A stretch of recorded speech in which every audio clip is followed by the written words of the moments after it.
ดีใจบ่แม่เท้าเพิ่นอยากมาแต่หึงเลยได้พี่น้องเอ้ยตั้งแต่เฮ็ดตู้บ่ทันแล้วเพิ่นให้เจ้าแม่ธรณีนี่ยับย้ายออกไปทางหื้อเด้อจะให้ไปเนาะมานะคนรอประจำคุ้มข่อยได้นี่คนรอประจำคุ้มข่อยแล้วนี่มาเลย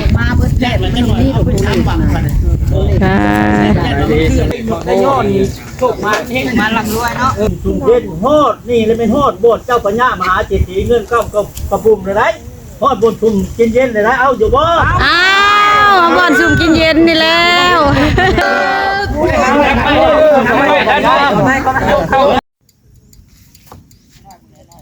โดยกับสบายดี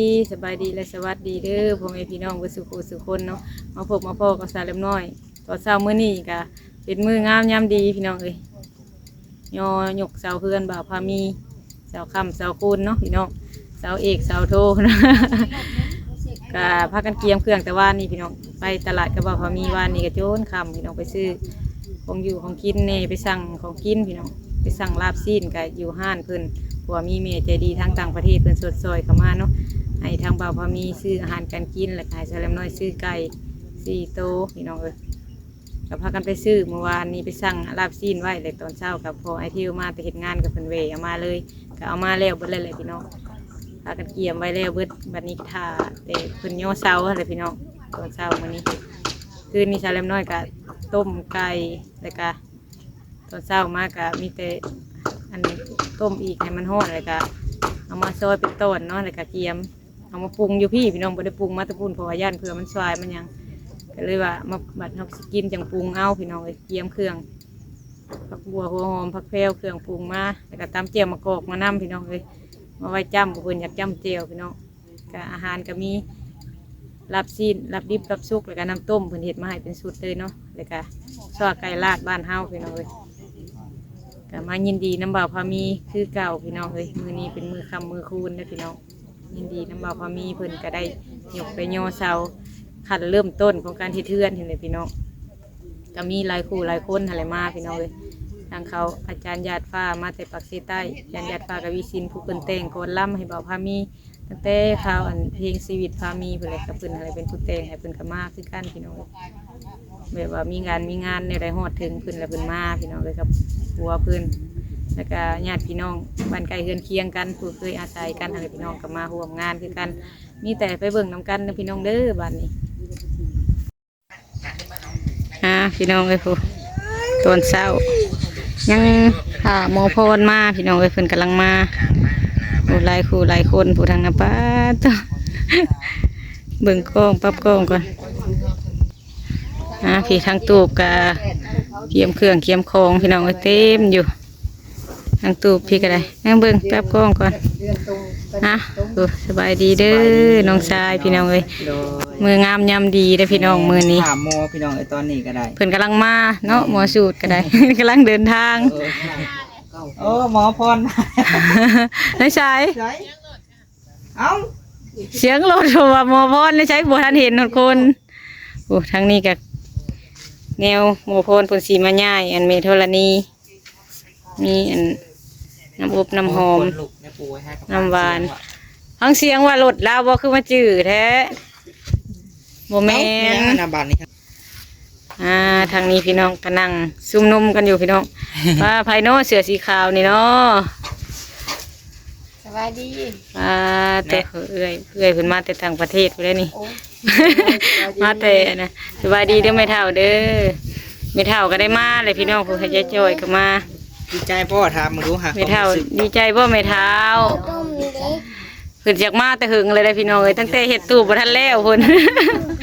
ว้าวอยู่ว่าให้ทำมันมุ่งแล้วจากพาเรามาว่าพากันเฮ็ดตู้บ่ทันแล้วตัวนะเพิ่นอยากมาแล้วหรือว่าแม่แปลงหัวน่ะยังส่งว่างัวหลายเนาะคันบ่แปลงก็ได้งัวเข่าเนาะคันบ่แปลงก็เพิ่นเผางัวอยู่เพื่อนพี่น้องเอ้ยอยู่ทางนี้ก็ญาติเพิ่นก็มาแต่ปักเสใต้พี่น้องเอ้ยสายใต้ได้หลายคนได้ใต้มื้อนี้นะสั่งเปลี่ยนมื้อนี้เนาะสั่งเปลี่ยนก็อยู่ใต้ว่าวันก็อยู่ใต้เนาะคือบ่ทันเห็นคือบ่เห็นบ่ทันมาบ่คนนึงก็เจนางเนาะแล้วก็เจนางกับพันมาเจนาง แม่จ้อยคือบ่เอาน้องไอด้ามานำ อันเจ้าพ่อใช่ไหมแล้วก็เอาละบุญทั้ง เป็นไข้ อ่า โทน้องไอด้าเป็นไข้อากาศมันเปลี่ยนพี่น้องเอ้ย ให้มาหลดนะเที่ยวเห็นบ่ บรรยากาศยามเช้าพี่น้องเอ้ยเครื่องของอยู่ของกินค่ะวงไว้แถวนี้น้ำใน รถยัง บ่ได้อยู่ตูบน้อยนี่แหละพี่น้องบ่ทางนั้นก็ได้ ตรงนู้นแนวกินเนี่ยอะไร พี่น้องทางนี้ก็เป็นเทียนค่ะหัวคาคิงอันนี้พี่น้องเป็นเอาอ้อมหัวแล้วเพิ่นให้ยิกตามอายุเรื่องในใดหมอสูตรเพิ่นบอกมีหมักไม้เก้าอย่างอาหารก็มีลาบซีนพี่น้องมีลาบดิบลาบสุกแล้วก็น้ำต้มเพิ่นหักเอามาเมื่อกี้นี่พอให้เที่ยวเวเอาทางนี้ก็มีไก่พี่น้องต้มตอนเช้านี่แล้วก็เป็นซีกแล้วก็เอาออกมานี่น้ำต้มน้ำซุปพักเครื่องปรุงอยู่ทางนี้พี่น้องเลยเพราะว่าถือมาแต่เฮือนเขาบอกพามีเอามาตัวนี้มาเห็ดมาชงอยู่พี่มาปรุงอยู่พี่เอาพี่น้องเพราะว่ายันมันสวยเห็ดไว้ก่อนยันมันบดเสพเนาะเลยเอามาปรุงมาชงอยู่พี่ป้าแดดกำลังออกพี่น้องเลยจูดต่อคุดลงเลิกพันแห้งมีโตก็ได้พี่น้องโตมันจูดลายมือแล้วโตก็ได้จูดพันแห้งอันจูดพันแห้งคุดลงเบาเก่งคุดลงพันแห้งว่ายังมีอีกเลิกลงคือเก่ายังมีอีกอยู่ป้าทางสาวๆพี่เป็นพิงไพ่มาผู้เดียวบ่มื้อนี้นะกับประบุญบ่ปานางน่ะบ่ได้มาบ่มีผู้เบิ่งทานไม่เท่ากับบ่เห็นเนาะเราบ่สบายบ่จังว่านะสัมพอเมื่อวานนี่บ่ได้ไปตัดพื้นเพิ่นว่าหากปกติมื้อนี้เราไปโบสถ์เนาะหากเป็นไข้แล้วก็บ่ได้ไปเนาะ อยากจะไปโบสถ์ว่ามีเท้าแล้วก็จะไปเฮือนใหม่โบสถ์ผมไม่ได้ไปแล้วอยากพักผ่อนเหมือนบ่สบายในบ่ได้ไปสบาย เราบ่สบายแล้ววานนี่ก็เห็นเรามาอยู่หักถามบ่ได้เข้าไปตัดพื้นบ่เราพักผ่อนเพิ่นว่ายันเมื่อยเลยพักผ่อนตัวผู้ทางนี้ผู้พักกันเฮ็ดหยังเนาะทางนี้พี่น้องเอ้ยสร้างเปลี่ยนนี่กล้องก็อยากมืดไงพี่น้องเอ้ยกล้องก็อยากมืดนี่ตัวมันตอบแสงแดดสบายดีเด้อทางนี้เด้อป้าสามนุ่มได้พี่น้องเลย พากันว่ายังกันเนาะนี่โอ้ไอ้น้อยก็มาพี่น้องแฟนเรือหยาดฟ้ามาแต่ทางใต้ไปเลยพี่น้องสายใต้ได้มื้อนี้พี่น้อง แต่สายใต้เพิ่นลมกันอันนี้ก็สายใต้ได้ตัวยังบ่ทันมาบ่สองผัวเมียจุเพิ่นนะน้องปูวงกับน้องวันบ่ทันมาย่อเฮือนซอยกันพี่น้องให้เปลี่ยนก็ได้เป็นแค่ข้าเวียกเป็นอยู่หักมาย่อซอยกันก่อนพี่น้องเลยมันต้องใส่หลายคนย่อบรรยากาศตอนเช้าพี่น้องเลยถึงลมถึงหนาวต่อจุดต่อกับประทันใหม่เบิดคุดลงเลิกอะไรแห่งนี้เห็นกับว่าเก่งคุดลงอีกก็ว่าเลิกให้เพิ่นนั่นผู้วิทย์เลยจังถม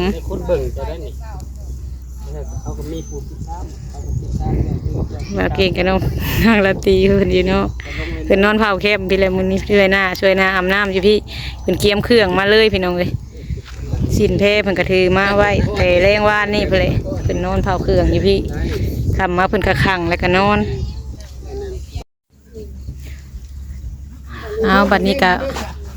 พอหมอสูตรเพิ่นก็มาแล้วพี่น้องเอ้ยมีแต่เพิ่นเอากระทงเข้าไปเอาไปไปเพื่อน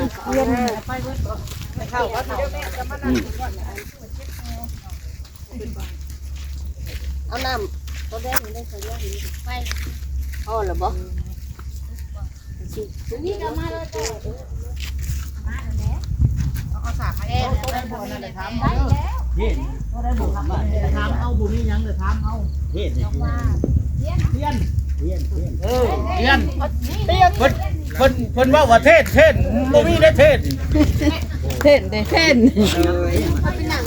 ถ้ามีตู้ไปก่อนก็ได้เนาะ ผู้ไทยเพิ่นว่าเทศว่ะ จะเอาแพรมาอยู่บ่ ผู้ลาวคือเฮานี่ว่าเทียนว่ะเทียนเกิง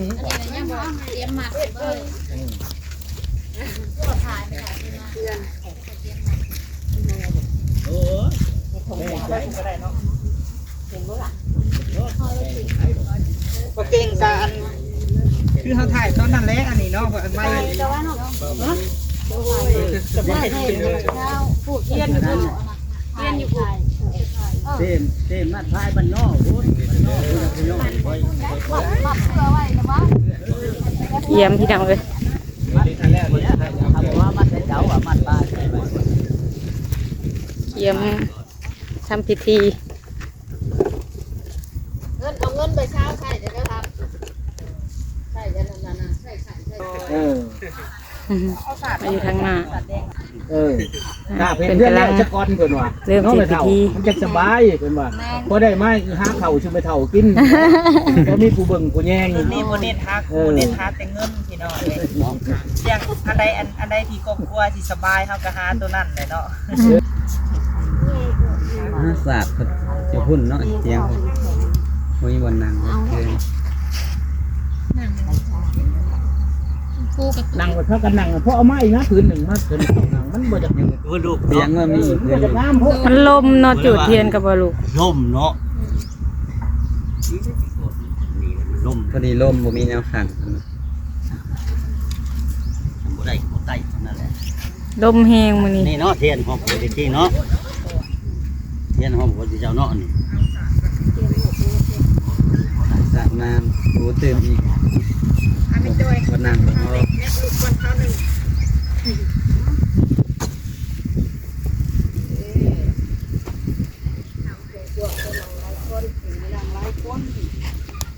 ่งหลายคนมันก็นั่งสบายอีก นั่งกันดีงามดีงาม ผู้เอวเป็นหาเก้าหรือแห้งหาเก้าอยู่นี่จักเสียใดๆเนาะผู้ใดมีญาติดีกับผักมาให้เรากินน่ะเด้อไม่เท่านี่ให้เอวเราชื่อแน่เพราะเพิ่นบ่เจ็บบ่ปวดปานใดอันนี้เรายังเป็นเอวหาเก้าอยู่เนาะก็พิธีแต่บัดนี้ครับ เอากระไพหัดเจ๊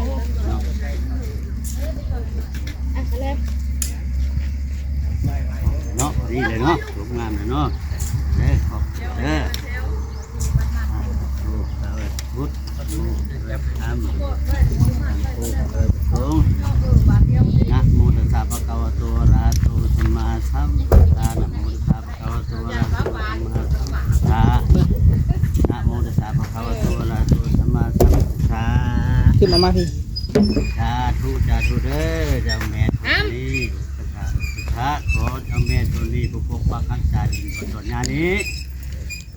บอนเฮือนเท้าพามีนี่แหละให้เจ้าแม่เท่านั้นนี่ยับย้ายออกจากบ่อนลูกหลานที่ตั้งคืนนี้เพราะว่าลูกหลานที่ทิมทุกปกไทยแต่ให้เจ้าแม่เท่านั้นนี่ยับย้ายออกไปทางฮืนและให้นำมาปกปักพักษายาพื้นนี้ให้ลูกหลานอยู่ดีมีแห้งประสบกับสิ่งใดได้ดังความมุ่งมา่ปรารถนาเงินมือกำคือคำมือพ่อผู้รักผู้ให้ผู้ได้ผู้ปันทาเพกาเมจารุเปคิริสิกราตเตจันตลิเควิมเนติเปรเตจากเมดารุวนาคาทะเนเขียวดุยเกเตภูมาจายันตุเทวาชาลาพินาเมญาขาทันตาปานาคาสิสันตาจันติกิญญามุนิวาราวาจนังสาธาโวเมตุนันตุธรรมสาวนาคาโลอาญัมปาทัพตาธรรมสาวนาคาโลอาญัมปาทัพตาธรรมสาวนาคาโลอาญัมปาทัมตาดูนันตุโกนโตเยเทวาสังฆาดูลาเทพิดาเจ้าทั้งหลายอันใจยังถูกหมู่ไม่แผ่นพนมถูกเหี้ยวหอมและห้าวป่าถูกวัดเทธาและห้าวเขาถูกแถวเถาเดินทำถูกกระนำและวางป่าพันละหน้าผุงเป็นและผีอันมีใจโหดหายโทษาจงได้พร้อมปากันปาลาเสียอันใจยังเป็นบาปให้คอยเองโทษโฉภาพพังธรรมดาวดาจำถือไว้เป็นปฏิแปรทองตำทางผุงเทวราเจ้าทั้งหลายอันรักษาวัดวาและประเทศชาติเขตใต้หอลีผีเขตเหนือมีผาใดผาดางทางกำได้มีกรุงศรีอยุธยาทางกำฝามีสายแดนเวททุกประเทศดาวอันยังอยู่ห้องเทพบุตรเทพดาจงมาหักสมหักษาแก่ท้าวพระมีผู้ตั้งเท่านี้ขอให้ พระภูมิเจ้าถิ่นพระแม่ธรณีเจ้าศาลจงเปิดประตูเงินแสนเข้าบ้านจนเปิดประตูเงินล้านเข้าเฮือนให้สิ่งใดได้ดังความมุ่งมา่ปรารถนาขอให้พญาอินทร์เพิ่นมาทรงพระพรหมให้มารักษาเทวบุตรดาขอให้มาปกป้องขอให้เพิ่นหังดังเศรษฐีมีดังถ้วยข้ามุนมาพุทธังอายุวัตนังเตชีวิตังญาบณีปนังสนังกสามีธรรมังอายุวัตนังเตชีวิตังญาบณีปนังสนังกสามีสังฆังอายุวัตนังเตชีวิตังญาบณีปนังสนังกสาอิติปิโสภะคะวะอะระหังสัมมาสัมพุทโธวิชาจารณะสัมปันโนสุขโตโลกาวิทูอนุตตโลภูริสาธรรมธาถาลติตถาเทวามนุษย์นังพุทโธภควาติหลังก่อช้างนกกระขึ้นหินขอให้มีความสุขอยู่เด่นปานำหลังก่อช้างนกกระขึ้นหินขอให้เงินคำไหลหลังมาคือน้ำหลังก่อช้างนกกระขึ้นหินขออย่าให้มีเตโชภาพมารผ่านหายพุทธังอายุวัตนังเตชีวิตังญาวิดีพนังสนังกสามีสังฆังอายุวัตนังเตชีวิตังญาวิดีพนังสนังกสามีอิติปิโสภะคะวะอะระหังสัมมาสัมพุทโธวิชาจารณะสัมปันโนสุขโตโลกาภิสุนุตตโลภูริสาธรรมธาถาลติตถาเทวามนุษย์นังพุทโธภควติ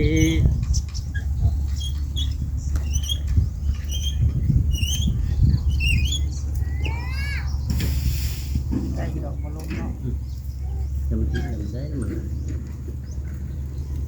ผมเนาะได้เทียนก็บ่อยากอยู่ปานใดแล้ว ยูทูบเบอร์ได้ยูทูบเบอร์ไลฟ์มาเอาได้ออกช่องได้มื้อนี้ฮะช่องว่าจำมั่มช่องลุงเหลื่อมช่องปลาแก้ว แก้วบ่มีช่องดอกแก้วก็ถ่ายไปซื่อ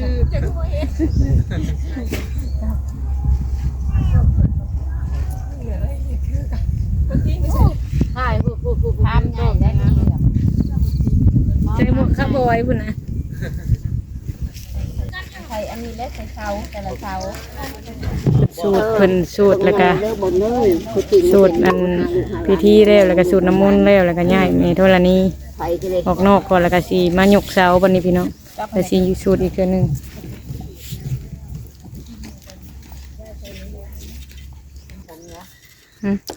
ทางฝ่ายนี้สร้างเพิ่นกำลังสมปูนอยู่พี่น้องเอ้ยเตรียมย่อเสาแล้วบัดนี้นี่เท่าเพิ่นก็ย้ายของคำของคูณใส่เสาเฮือนทั้งหมอสูตรเพิ่นก็เอาเนธรณีเพิ่นย้ายออกไปทั้งขอบทั้งนอกเพิ่นเลยพี่น้องขอบแค่เจหัวบ่อนที่เฮาบ่เหยียบบ่ย่ำเพิ่นเลยพี่น้องอันนี้บ่อนที่อยู่สีเช้าเนาะก็เลยย้ายออก ขายแผ่น3,000 โอ้ยายของคำของคูณใส่ได้พี่น้องบ้านนี้ของคำของคูณใส่ก่อนเด้อพี่น้องเด้อ ไปถือไปการ นี่แต่เพิ่นสิย่อแล้วบัดนี้ ใช่แล้วมั้งมันสวันข้างหลังเราหันผู้ยืนเสี่ยวมันแบบนี้ เตรียมย่อเสาพี่น้องบัดนี้ เสาขวัญนี่มันจะโตดได้ใส่ที่หลาย ใส่ลายๆได้อเสาควัน ๆเสาขวัญเสาเงินเสาทองได้หลาย ตัวสร้างยากฉัน วันทองกับน้องโคงกำลังขับรถเข้ามาทางเส้นไม่เท่าคำ กลางๆนั่นแหละเสาแห่งเสาขวัญนั่นแหละ ประตูมัน พอดีพี่น้องเอ้ย มันมากับมัน เข้าพิธีย่อเสาบัดนี้ถ้าเพิ่นสมบูรณ์จักหน่อย มันมีการระบบปักเสร็จหูในปาก ว้าผมมาเลยพี่น้อง เห็นว่ายิบเลยแต่ตามแต่เรา น้องวันกับน้องพะวงกำลังมา อันโตอันไม่ใช่คัน มา ว้าวมากว้าวเอา มาเลยสองผัวเมียจ้ะเพิ่น ไปดีจังวันไปดีจังวันทางมาไปดี มาเลยพี่น้องเลยกลางวันทอง นี่ สร้างท้องวันสื่อเป็นท้องวัน งานพัก ฮะ ที่ถึงนะ เห็ดแนวกินแล้วจังมาพี่น้องเลย เยอะดิเด้อเงินบักตูมบักหลายเด้อแล้วก็ไปเพิ่นก็ให้เพิ่นโชคชัยได้หมาน หมอพอดนี่มันคือเส้นคือสั่น แห้ง เนาะ เด้อถือเอาเลยเด้อมีเงินบักหลายๆเด้อเด้อถือเอาถ้าอยู่ดีมีแห้งบ่ได้กุกไปผมมีแต่โชคชัยมันโชคชัยได้หมานต่อไปนี่ มันยืน มันนี่ มันยืนเพิ่นได้เลขได้ซื้อเอาแล้วบางคนเพิ่นบอกว่าเป็นของบ่าวพามีได้แต่นี่ต่อไปบัดนี้พาไผโนมานะคนรอประจำคุ้มเขาได้นี่คนรอประจำคุ้มเขาแล้วนี่มาเลย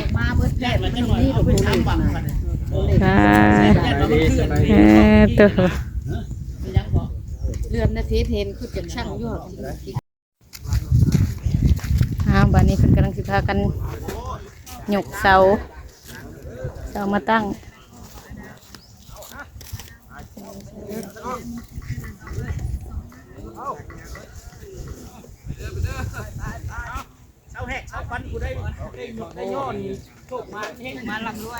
ถ้าไอทิวบ่ได้ไปย่อน้ำเพิ่นพี่น้องแต่ผู้ชายเพิ่นย่อเอาพี่น้อง ทำได้ป้ายทงเงินอันหนึ่ง จับน้ำเพิ่นให้ชาวค่ำชาวคูนเด้อพี่น้องเอ้ยอันนี้ บ่จะพิษบอกพิษห้อง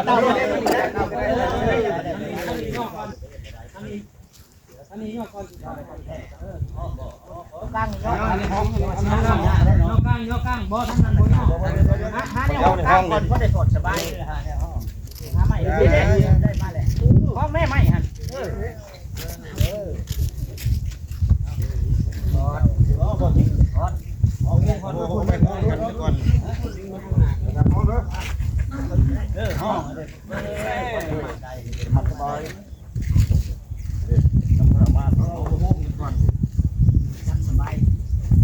หลายคู่หลายคนมาย่อซอยกันพี่น้องย่อซอยสร้างผัวสร้างเพิ่นก็3 คน 3-4 คนนี่แหละย่อมันก็ย่อบ่ได้นะพี่น้องก็เลยย่อซอยกันมาย่อซอยกันหาทั้งนั้นทั้งนี้มาย่อ จับเลยเป็นบ่จับคือเนาะเนี่ยนั่งได้บ่นั่งนอนนั่งตื่นนะบ่ที่ชมชื่นตัวบ้านนี่เอาสิบ่ บ่ บ่นี่สิได้ง่วงได้ บ่ บ่นี่สิได้ใบเขาย่อง บ่เอา บ่นี่สิได้ฟ้องเข้ากำบ่นี่สิได้ค้ำ90,000บ่นี่ได้เข้าล้านหมื่นมาโฮมแต่นี้บ่นี่ได้ผัวมีผู้ดีผู้งามมานอนเต็มขาบ่นี่สิได้ลูกจ้างมาแต่งพาแรงพาง่ายบ่นี่สิได้ลูกสาวลูกชายมาคว่ำคูนเฮือนหลังนี้บ่นี่สิได้30ผู้เมืองเงินเท่า90ผู้เมืองมาโฮมเงินไหลน้องทองไหลมาเงินปีก็มีเต็มกระพ้าเงินบาทดอลลาร์เต็มกระปุ่มมีแต่กระปุ่มสุ่มเย็นฮอดนี่เลยเป็นฮอดโบสถ์เจ้าปัญญามหาเจดีย์เงินเก้ากระปุ่มเลยได้ฮอดบนสุ่มกินเย็นเลยได้เอาอยู่บ่ อ้าวมาบ่อนซุ่มกินเย็นนี่แล้ว ทำคนพบเงินมาให้อยู่นี่เนาะ แม่นเลย เอามัดไว้วางนั่นเลยเอาวางนั่นแล้ว ให้เงินมาอยู่นี่มุนมาจะมุนเพื่อนขันทำนี่เด้อ ถูก เด้อได้ผมว่า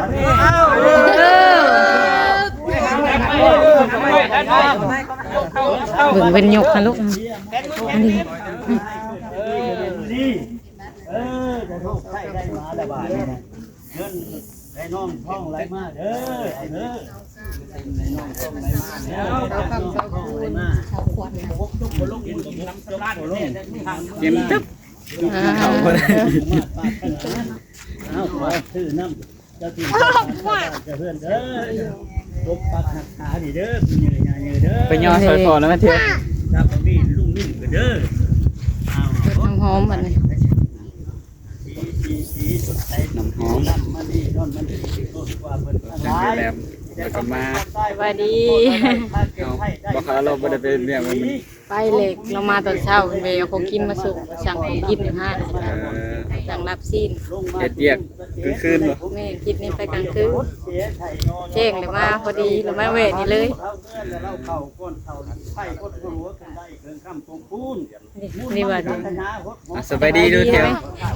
สบายดี ทางนี้กันเอาสบายดีวัดสุขสุขคนอะไร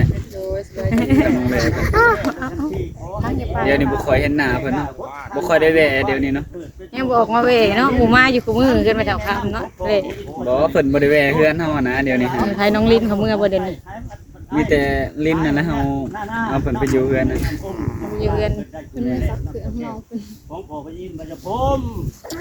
ว่านั้นว่าไม่ละก็ได้มันดีก็ว้าว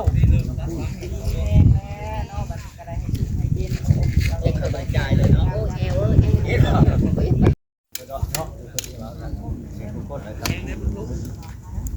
แม่เฒ่าเพิ่นก็ไปฮดเสาเนาะพี่น้องฮดคู่คนบ่พอมีฮดนองละตีฮดแม่เฒ่าก็ฮดให้ค่ำให้คูณละบาดนี้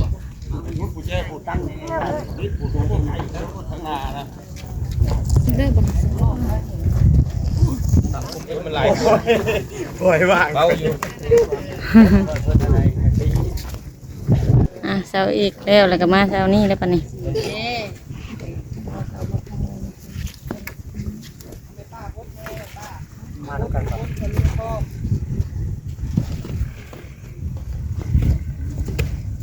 ตั้งระบบเดี๋ยวมาขึ้นเลยขึ้นก่อนนะเนาะขึ้นเลยเนาะไม่อย่าบกตีกันขึ้นเลย ก็สิย่อนี่เห็นบ่นี่ย่อเสากันบัดนี้พี่น้อง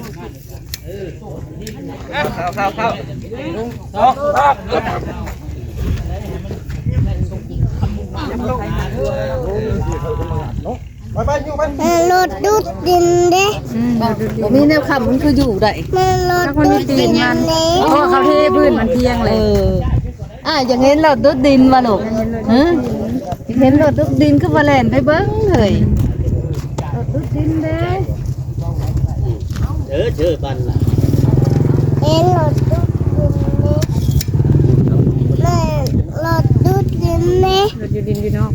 ฟัง รถดูดดินเด้ ย่อขึ้นได้2เสาแล้วพี่น้องก็สิเอาตั้งไว้แล้วเพิ่นก็สิมาปรับน้ำหลังสร้างเพิ่นสิปรับเองมีแต่ย่อขึ้นซอยเพิ่นเนาะพี่น้องเพราะมันเสาใหญ่โอ้เพิ่นกำลังย่อเสาพี่น้องเอ้ยย่อเสามาตั้งเบิดคู่เสาให้มันแล้วซอยกันเพิ่นเลยพี่น้อง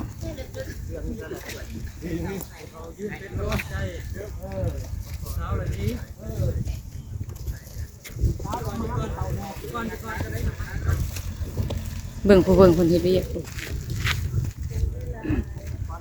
แดดกับบดแต่พี่น้องมื้อนี้แดดบด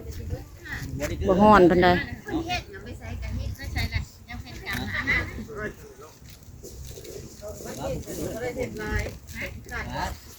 เดี๋ยวเราพามีเพิ่นก็ไปหำย่อเสาซอยกันไปยกเสาซอยกันหลายคนมันหนัก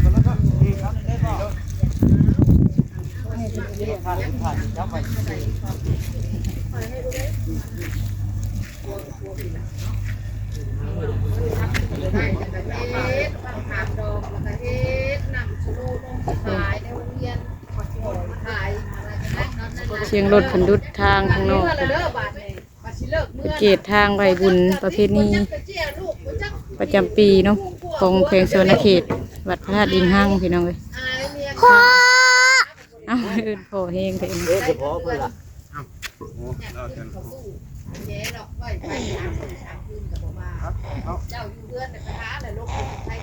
นี่คือยอดเสาพุ่นพุ่นยอดเสาพุ่นเบิ่งดูค่ะ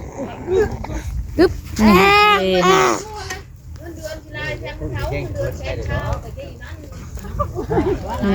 นี่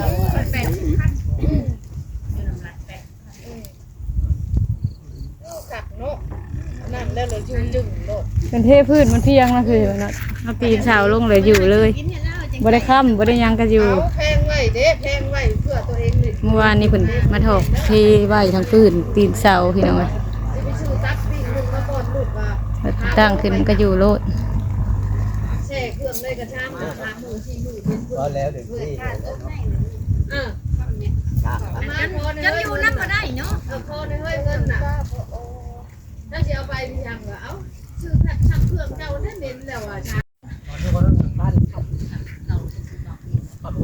พี่น้องบัดนี้ก็ใกล้สิแล้วได้บัดนี้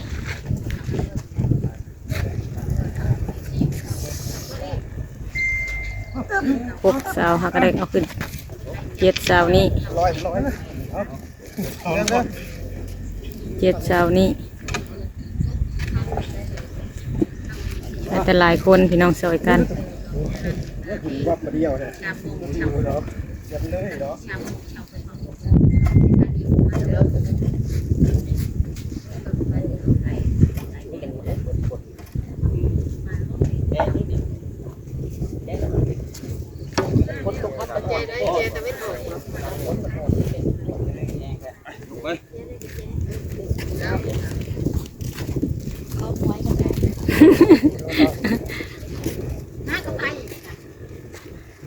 วันที่16แล้วเนาะมื้อนี้เนาะวันที่16ซ้ำบัดนี้มื้อโชคมื้อเฮง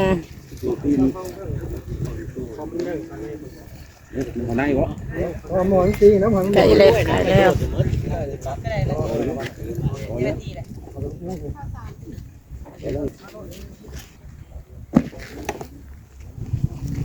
เสาร์ที่8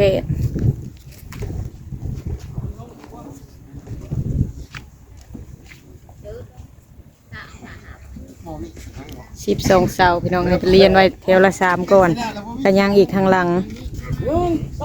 แล้ว ยังเดิมแถวละ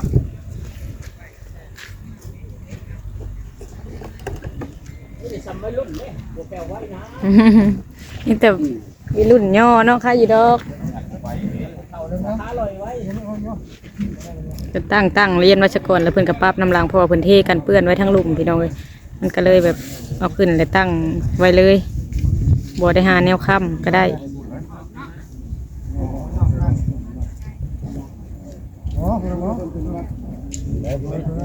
เพราะว่าสร้างเพิ่นว่าหาแต่ยกขึ้นซอยได้หันเพิ่นก็ปรับระดับเองเพิ่น